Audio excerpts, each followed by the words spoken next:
Le Seigneur soit avec vous et avec votre esprit. Bonne nouvelle de Jésus-Christ selon saint Marc. Gloire à toi, Seigneur. Marc au chapitre 6, les versets 30 à 34.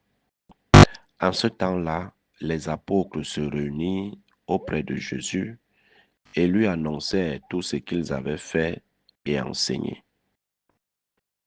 Il leur dit, « Venez à l'écart dans un endroit désert et reposez-vous un peu. » De fait, ceux qui arrivaient et ceux qui partaient étaient nombreux, et l'on n'avait même pas le temps de manger. Alors il partit en barque pour un endroit désert à l'écart. Les gens les virent s'éloigner et beaucoup comprirent leur intention. Alors, à pied de toutes les villes, ils coururent là-bas et arrivaient avant eux. En débarquant, Jésus vit une grande foule. Il fut saisi de compassion envers eux, parce qu'ils étaient comme des brebis sans berger. Alors il se mit à les enseigner longuement. Acclamons la parole de Dieu. Louange à toi, Seigneur Jésus. Bien-aimés de Dieu, chers frères et sœurs en Christ, loué soit Jésus-Christ. Loué soit le saint nom de Jésus-Christ. Bonjour à tout le monde. Nous célébrons la mémoire de notre mère, la très sainte Immaculée Vierge Marie. En ce jour, samedi, jour qui lui est consacré, jour dévotionnel à la Vierge Marie. Les textes de ce jour, en commençant par la première lecture, tirée du premier livre des rois, nous parlent de la visitation de Dieu à Salomon. Salomon va offrir un sacrifice au Seigneur et dans ses songes, le Seigneur va lui rendre visite.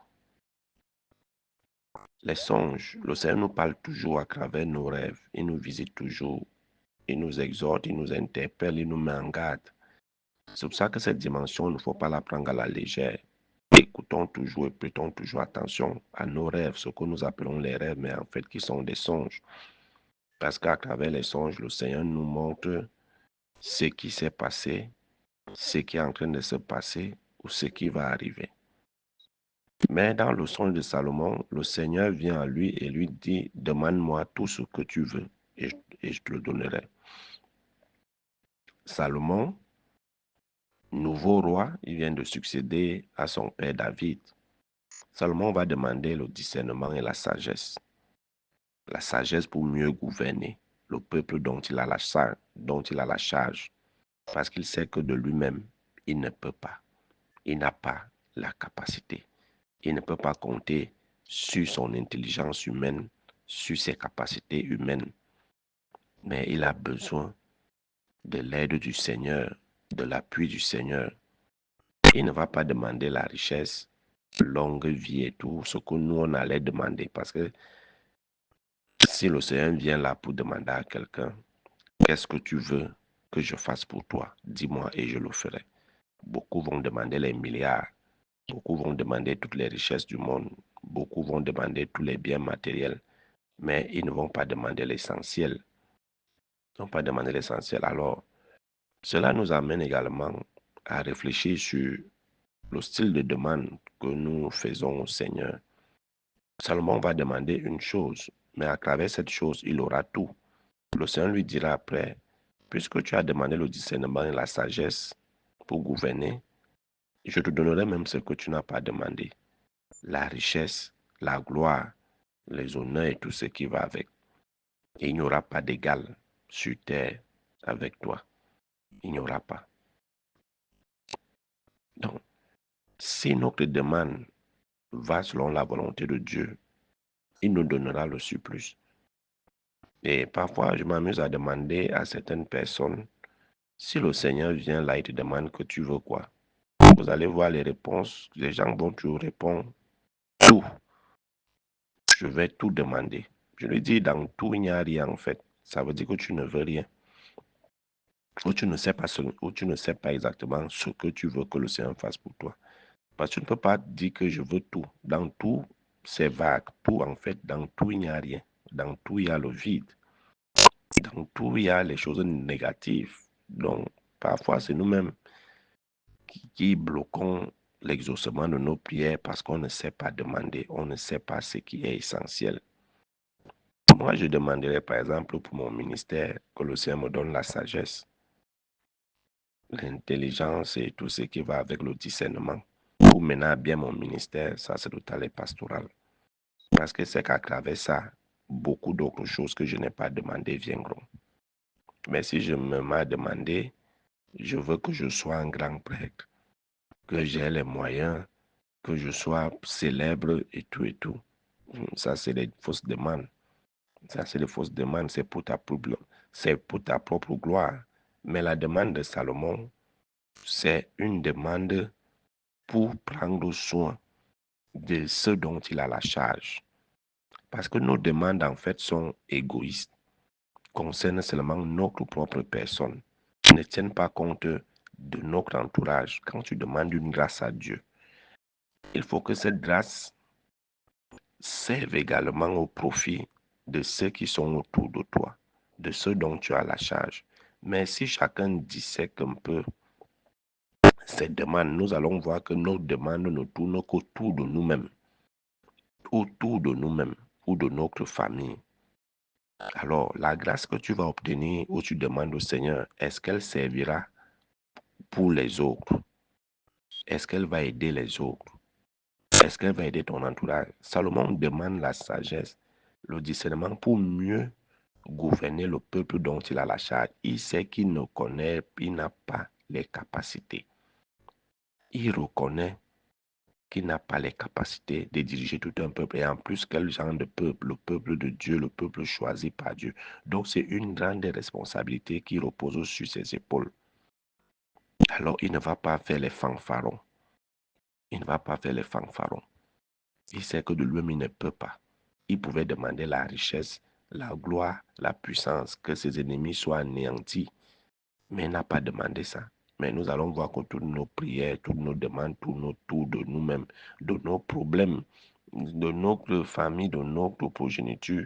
Mais est-ce que nous demandons une grâce qui va non seulement t'aider et aider les autres, et aider les autres? C'est pour dire, apprenons à demander les choses essentielles. Et je prends toujours aussi cette image de Jésus avec cet aveugle qui crie, fils de David, aie pitié de moi, qui crie plus fort. Et Jésus dit, amenez-le vers moi.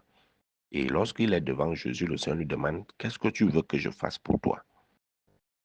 Comme tu cries depuis là que aide-moi, tu veux quoi exactement? L'aveugle était mendiant, il ne vivait que de la mendicité, il dépendait des gens qui venaient l'amener, qui l'amenaient là où il s'asseyait pour mendier. Donc, alors l'aveugle va dire que je vois. Je suis sûr que nous autres, on allait demander toujours l'argent, la richesse, le pouvoir et tout ce qui va avec. Mais l'aveugle dit que je vois.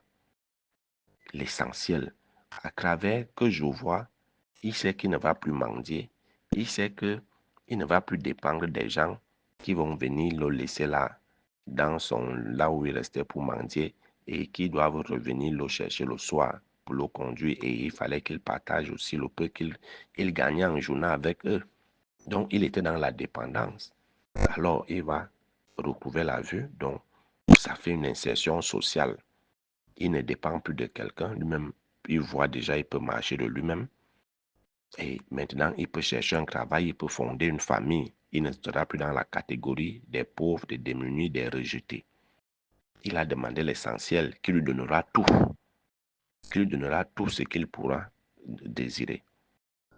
Alors, si on est face à Dieu maintenant, qu'allons-nous demander? C'est ce que chacun de nous, c'est une question qui doit interpeller chacun de nous. Même à travers nos prières, les neuvaines, les cridoums, les septaines, les vingtaines et tout ce qui va avec. Qu'est-ce que nous demandons exactement au Seigneur? Est-ce pour tes intérêts personnels et ceux de ton entourage? Ou à travers cette grâce, beaucoup d'autres personnes trouveront également grâce à travers la grâce que tu vas obtenir. Qu'est-ce que tu pourras demander au Seigneur s'il venait à te visiter aujourd'hui ou dans la nuit? Que chacun réfléchisse à quoi, que chacun réfléchisse à ce dont il pourra demander au Seigneur s'il avait l'occasion, si l'occasion lui était présentée de demander une chose face à face au Seigneur. Dans l'évangile, Jésus avait envoyé ses disciples en mission avec le pouvoir de guérir, de chasser les démons, surtout proclamer la bonne nouvelle, surtout exhorter à la conversion. Alors ils reviennent tout satisfaits. Ils reviennent, ils font le compte rendu à Jésus, comment ça a été, comment ils ont vu les démons fuir, comment ils ont expérimenté la puissance du Saint-Nom de Jésus.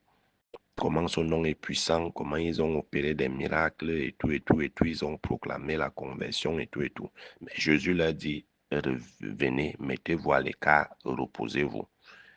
Si on ne prend pas le temps de souvent se reposer, ça devient l'affairisme, l'activisme. Il faut toujours se ressourcer, se recharger, se régénérer, se renouveler. Et vous allez voir que les disciples ne font pas état des obstacles durant cette mission. Ils ne font même pas allusion à tout ce qu'ils ont rencontré comme opposition, comme difficulté et autres. Non, ils font allusion aux points positifs de leur mission. Ils viennent faire le compte rendu de leur journée. Nous, quand le soir, quand la journée décline, quel est le compte rendu que nous faisons à Dieu? Est-ce les jérémiades, les plaines? Seigneur, la journée n'a pas été, il y a eu ceci, et je suis allé là-bas pour trouver, pour chercher ceci, je n'ai pas eu, tel m'a promis ceci, ne m'a plus donné, c'est monté, c'est descendu. Notre bilan que nous dressons est toujours négatif.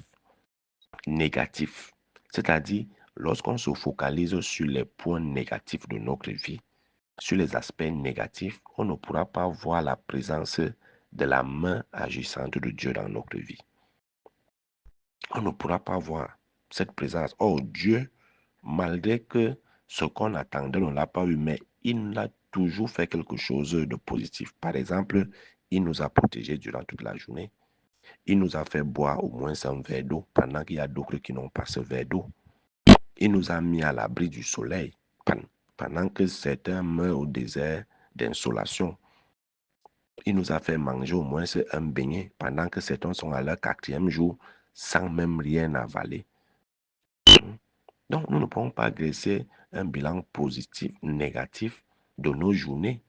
Puisque la soirée, quand Jésus dit venez à l'écart et reposez-vous, c'est le bilan de la journée. Ils viennent faire le bilan. Ils viennent faire le bilan. Est-ce que nous, le soir, pendant la prière du soir, on présente les points positifs au Seigneur? Je suis sorti, je suis rentré sain et sauf. Merci Seigneur. J'ai pu boire de l'eau aujourd'hui, j'ai pu manger, j'étais vêtu, j'ai un toit qui va m'abriter cette nuit et tout et tout. Est-ce qu'on s'est présenté ces points positifs là au Seigneur? Je ne pense pas. Ce n'est que les points négatifs. Apprenons à voir les choses sous un angle meilleur. Justement, c'est la manière dont chacun habite le monde.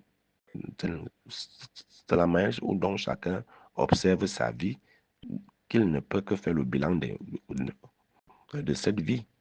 Apprenons à nous réjouir même dans des petites choses. Pourquoi toujours faire le bilan négatif de notre vie et pourtant le Seigneur agit positivement dans nos vies? Il agit positivement, mais c'est nous qui ne voyons pas que le Seigneur agit. Apprenons à regarder les choses avec un regard positif et pur. Tout n'est pas négatif. Le Seigneur veille sur nous au réveil comme au coucher. Tu sors le matin, tu rentres. Il y a ceux qui sortent et ils ne reviennent pas, ils sont à la mort. Tu sors le matin, tu reviens entier. Il y a ceux qui sortent, ils ont eu un pied coupé à cause d'un accident, une main coupée à cause d'un accident. Mais nous, on est toujours là debout. Il y a ceux qui se sont écroulés, ils sont à l'hôpital, toi, tu es rentré en forme. Donc, tu ne peux pas agresser un bilan négatif de ta vie ou de ta journée. Non. C'est pour ça que nos demandes, justement, ne sont que ne sont qu'égoïstes, veulent seulement notre satisfaction personnelle. Satisfaction personnelle. C'est pour ça que toutes nos demandes, tous nos points, tournent autour de nos points négatifs que nous présentons au Seigneur. Parce qu'on n'arrive à rien voir de positif. Salomon ne s'est pas plaint. Mais il a dit, si j'ai ceci, voilà comment j'agirai. Pour la plus grande gloire de Dieu et le salut des âmes dont il a la charge. Donc, tout ne peut pas être négatif. Salomon n'a pas commencé à se plaindre. Ah, la charge que tu m'as donnée. Moi, je n'ai pas les moyens. Moi, je ne suis pas comme tel. Moi, je ne sais pas comment faire. Non. Il a demandé l'essentiel. Parce qu'il a vu l'aspect positif de cette charge. Nous aussi appelons à voir l'aspect positif de notre vie afin que nos demandes concordent avec la volonté de Dieu. Et le reste nous sera donné en surabondance. Loué soit Jésus-Christ. À jamais.